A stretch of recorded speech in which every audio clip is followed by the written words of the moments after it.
não há o que temer. Embora o medo exista em nós, mas a fé nos faz mover montanhas com poder.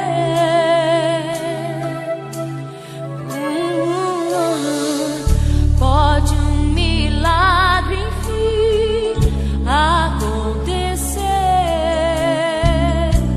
quando você acreditar.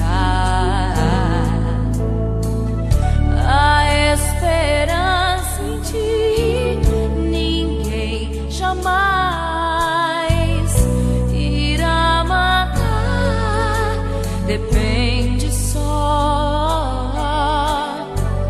se tu quiseres crer.